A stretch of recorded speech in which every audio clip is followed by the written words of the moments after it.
നമസ്കാരം. ഇൻഫർമേഷൻ മീഡിയയുടെ പുതിയൊരു വീഡിയോസിലേക്ക് എല്ലാ കൂട്ടുകാർക്കും ഒരിക്കൽ കൂടി സ്വാഗതം.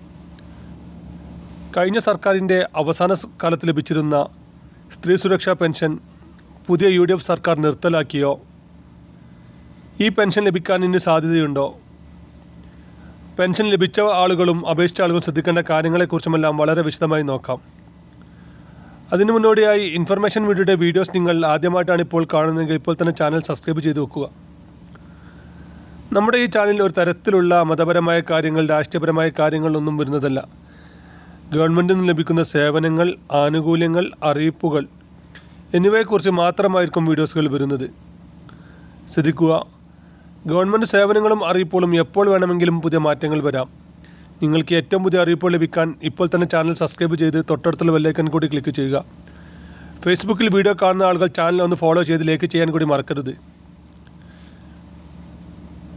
മാസം 1000 രൂപ ലഭിച്ചിരുന്ന സ്ത്രീ സുരക്ഷാ പെൻഷൻ 35 വയസ്സ് മുതൽ 60 വയസ്സ് വരെയുള്ള മഞ്ഞ, പിങ്ക് റേഷൻ കാർഡുകൾ ഉപയോഗിക്കുന്ന സ്ത്രീകൾക്കാണ് സർക്കാർ പെൻഷൻ പ്രഖ്യാപിച്ചിട്ടുണ്ടായിരുന്നത്. 2 മാസത്തെ പെൻഷൻ വിതരണം പൂർത്തിയാക്കിയപ്പോൾ തന്നെ പഴയ സർക്കാരിൻ്റെ കാലാവധി കഴിയുകയും പുതിയ സർക്കാർ അധികാരത്തിൽ വരികയും ചെയ്തു. എന്നാൽ പുതിയ സർക്കാർ അധികാരത്തിൽ വന്നതിന് ശേഷം ഇതുവരെയും ആ പെൻഷൻ വിതരണം തുടങ്ങിയിട്ടില്ല. ഒരുപാട് ന്യൂസിലും മറ്റും ഈ പെൻഷൻ നിർത്തലാക്കിയെന്ന് കേൾക്കുന്നുണ്ട്.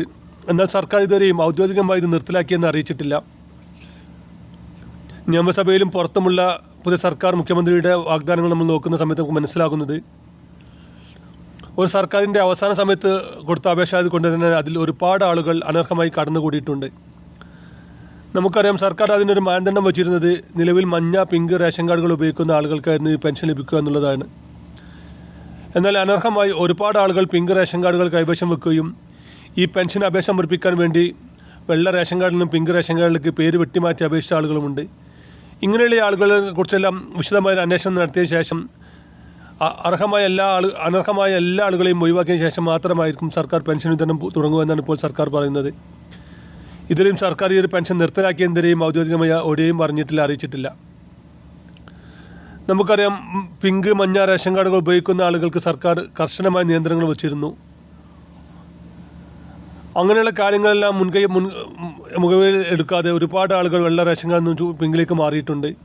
അതുപോലെ തന്നെ കുടുംബത്തിലുള്ള മറ്റ് പിങ്ക് റേഷൻ കാർഡ് ഉപയോഗിക്കുന്ന ആളുടെ വീട്ടിലേക്ക് പേര് വെട്ടിമാറ്റി വാടക താമസിക്കാതെ വാടക അഗ്രിമെൻ്റ് ഉണ്ടാക്കി അതിലേക്ക് റേഷൻ കാർഡ് മാറ്റി അങ്ങനെ ഒരുപാട് ആളുകൾ പിങ്ക് റേഷൻ കാർഡുകൾ കൈവശം വെക്കുന്നുണ്ട്. അതുപോലെ തന്നെ ഈ ഒരു പെൻഷൻ അപേക്ഷിക്കാൻ വേണ്ടി മാത്രം ഒരുപാട് ആളുകൾ റേഷൻ കാർഡിൽ നിന്നും പേര് മറ്റു റേഷൻ കാർഡിലേക്ക് വെട്ടിമാറ്റിയതിന് ശേഷം അപേക്ഷ സമർപ്പിച്ച ആളുകളുണ്ട്. ഇങ്ങനെയുള്ള മുഴുവൻ ആളുകളെയും കുറിച്ച് അന്വേഷണം നടത്തിയതിന് ശേഷം മാത്രമായിരിക്കും ഇനി പെൻഷൻ വിതരണം നടക്കുക. സർക്കാരിൻ്റെ ഏറ്റവും പുതിയ കണക്കനുസരിച്ച് ഇപ്പോൾ 1000 സ്ക്വയർ ഫീറ്റിന് മേലെ വീട്ടിൽ താമസിക്കുന്ന ആളുകൾ, സ്വന്തമായി 4 ചക്ര വാഹനമുള്ള ആളുകൾ, കാർഷിക ആവശ്യങ്ങൾക്ക് ഉപയോഗിക്കാത്ത ഒരു ഏക്കറിന് മേലെ ഭൂമിയുള്ള ആളുകൾ, അതുപോലെ തന്നെ സർക്കാർ ഇതര സ്ഥാപനങ്ങളിൽ ജോലി ചെയ്യുന്ന ആളുകൾ എന്നിവർക്കൊന്നും പിങ്ക് റേഷൻ കാർഡുകൾ കൈവശം വെക്കാൻ അധികാരമില്ല. അങ്ങനെ റേഷൻ കാർഡുകൾ കൈവശം വെച്ച് നമ്മൾ വാങ്ങുന്ന ഓരോ ആനുകൂല്യങ്ങൾക്കും നമ്മൾ ആ പണം തിരിച്ചടയ്ക്കേണ്ടി വരും. അതുപോലെ തന്നെയാണ് ഈ പെൻഷനും. നമ്മൾ അങ്ങനെ കൈവശം വെച്ച് ഈ പിങ്ക് റേഷൻ കാർഡുകൾ അനർഹമായി കൈവശം വെച്ച് നമ്മൾ പെൻഷൻ വാങ്ങിക്കഴിഞ്ഞാൽ നമ്മൾ വാങ്ങിയ പണം മുഴുവൻ സർക്കാരിലേക്ക് തന്നെ തിരിച്ചടയ്ക്കേണ്ടി വരും. നിർബന്ധമായിട്ട് നമ്മൾ തന്നെ മുൻകൈ എടുത്ത് ഇങ്ങനെയുള്ള കാര്യങ്ങൾ ശ്രദ്ധിക്കുക. അനർഹമായി നമ്മൾ സർക്കാരിൽ നിന്നും പണങ്ങൾ കൈപ്പറ്റി കഴിഞ്ഞാൽ നമ്മൾ പലിശ തന്നെ തിരിച്ചടയ്ക്കേണ്ടി വരും. വരും ദിവസങ്ങൾ തന്നെ ഇതിൻ്റെ ഔദ്യോഗികമായ അറിയിപ്പുകളും അതുപോലെ തന്നെ ഔദ്യോഗികമായ തിരച്ചിലും മറ്റെല്ലാം ഉണ്ടായിരിക്കുമെന്നാണ് ഇപ്പോൾ നമുക്ക് മനസ്സിലാകുന്നത്. വീഡിയോ ഇഷ്ടപ്പെട്ടെന്ന് കരുതുന്നു. ഇതുപോലത്തെ ഇൻഫർമേറ്റീവ് ലഭിക്കാൻ ഇപ്പോൾ തന്നെ ചാനൽ ഫോളോ ചെയ്ത് മറ്റു കൂട്ടുകാരിലേക്ക് ഷെയർ ചെയ്ത് കൊടുക്കുക. ഇനി നമുക്കൊരു പുതിയ വീഡിയോസുമായി കാണാം. അതുവരേക്കും എല്ലാ കൂട്ടുകാർക്കും നന്ദി, നമസ്കാരം.